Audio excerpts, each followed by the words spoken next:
How to grow your YouTube channel. I'm going to share my experience growing my channel from 0 to 150,000 subscribers. Well, it took a few years and a lot of consistent work, but I'm going to share some tips on how to do that. And especially I'm going to share my experience, what has worked and what hasn't worked, and all the things I consider the most important. There are a lot of things you can do to grow your channel, but consistency should be the main focus you have when you're trying to grow on YouTube. My YouTube channel is older than my Instagram account. My Instagram account is now 56,000 followers, and both of them have consistency.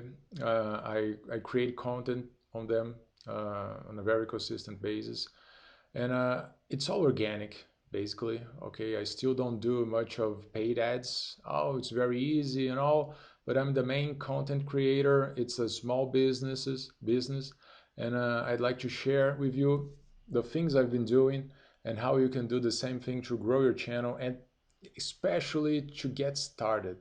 That's the most important thing, and that's what I'm doing right now with this second video on this brand new channel in English. I'm from Brazil. My main channel is in Portuguese, and you can find a link to it here in the description of this video.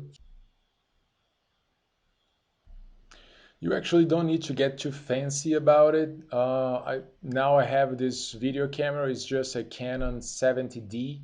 It's not a special camera, nothing 4K or anything like that. Now I do use an external microphone, which you can see here. It's a Samsung Go, pretty simple too, not expensive. And like I said on my first video, the first 2 years, all my videos were shot on iPhone 6, I guess, something like that. It started in the end of 2015, okay? So how did I start? I have a good job in Brazil. It's a public job, and we have to take public exam to get that job. It's very hard. You have to study a lot of different subjects, from law to accounting and those stuffs, all of that kind of things. I work for the Brazilian Internal Revenue Service, and it's a very good paying job. I still have that job. I've grown a 6-digit online business while keeping my main job. That's how you do it until you feel free to get over it. But since my payment, my salary is too good, I really don't quit it. That's the plan for now. And when I started, I joined a company where they teach people how to study for these public job exams. And all of a sudden, they started a coaching program. I was going to teach people how to study. And they said, come on, you've got to be in the social media, you've got to start something so that the students can look at you and say, okay, I see this guy, he has some articles on the company blog, he has a YouTube channel or something like that. Okay, I trust him. I think he knows what he's talking about. And actually, all I did was share what I knew.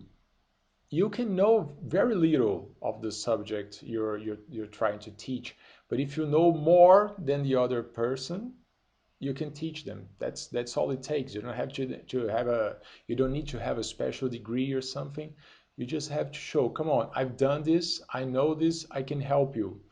Okay, your follower, he or she doesn't look up to you and say, oh my God, he has to know everything. I will only trust him if he knows everything. That's not the case.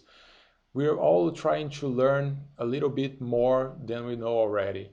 So if you can share that, if you can share your knowledge and help people take one step further than where they are, you're good to go. You're able to teach them. Okay, you don't have you don't have to need a big curriculum or something to impress people. That's not how it works.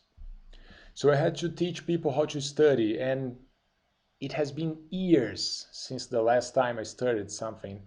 I started in 2009, and I was about to start my YouTube channel on 2015. So it's been over almost 6 years. And a friend of mine said, come on, you have to start a YouTube channel. And I said, come on, man, what am I going to talk about? He said, I don't know, just say something, teach anything. People don't know anything. Whatever you teach is good enough. So I said, okay, let's do it. And I recorded 5 videos. I thought, come on, I'm going to start my channel. If I only have one video, people will not subscribe, they will not follow me. So I have to do like 3, 4, maybe 5 videos, and then I can start sharing my channel so that people will subscribe and wait for more videos. Okay, I'll have 5 videos. And then I wrote down, okay, this is how you start to study, this is what you do, this is how you do it, how you read, how you review the things you've studied, and blah, blah, blah. And after the 5th video, I had no idea what else I could possibly talk about. That was everything I know about studying, everything that came to my mind. And there I went. 5 videos, okay, I'm gonna share my channel. People started seeing, people started commenting, okay, that's very nice. I liked what you said, but how did you do that? How did you do this? Oh, I have an idea for a video. You can record something about this. Why don't you talk about that subject? And the followers started to give me content to create. They started to show me, okay, this is the next thing I need to know. Keep doing it. You're doing just fine. Okay, I like your channel. You seem to know what you're talking about.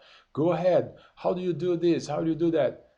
And I'm now over 160 videos. That's a great way from the 5 videos with everything I knew. And it took me to a different path. I still talk about how to study. From time to time, you have to repeat the same things. You know, people won't watch all the 150 videos. So you can reuse some of the content, like record again with add something new that you've just learned. But it took me to a different path. I started to read more about self-development. How do you get disciplined? How do you get your life on a good track? And I started sharing that. Sometimes I would read a blog post from a famous author, and then I would make a video about it. Sometimes not really reading, but I read and then I explain, and I read 2 more paragraphs and then I explain. And that's also a source of content for me. That's how I did it. That's how I still do it. And of course, I read a lot of books now. I listen to a lot of audiobooks on Audible, and that gives me new content, new ideas, and I can share my thoughts. Some videos are more they are more difficult to make. Sometimes I have to do some research. It takes some time. I don't have a lot of time. I'm the content creator. I'm the teacher. I still answer to students, and I'm a father. I'm a husband. So there isn't much time for that. But I can hire people now, freelancers, to do research, to edit my videos. This video is unedited. I'm recording this right now. I can see myself over here on my notebook, and I'm hitting pause, and then I'm gonna hit finish. I want to show you this is not that hard to do. It's not going to be top-notch quality. You don't have to start like that.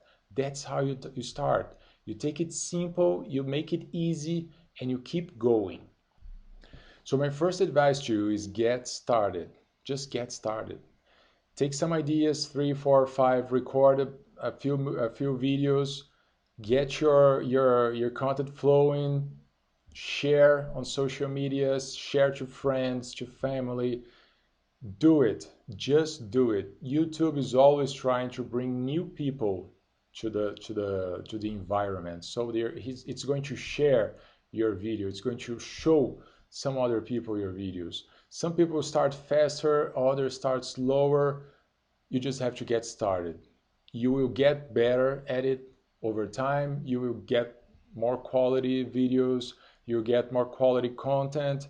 You get more confident as you take it. But just get started. That's the main point here, and I hope you have enjoyed it. See you next video. Subscribe if you haven't, please. All right.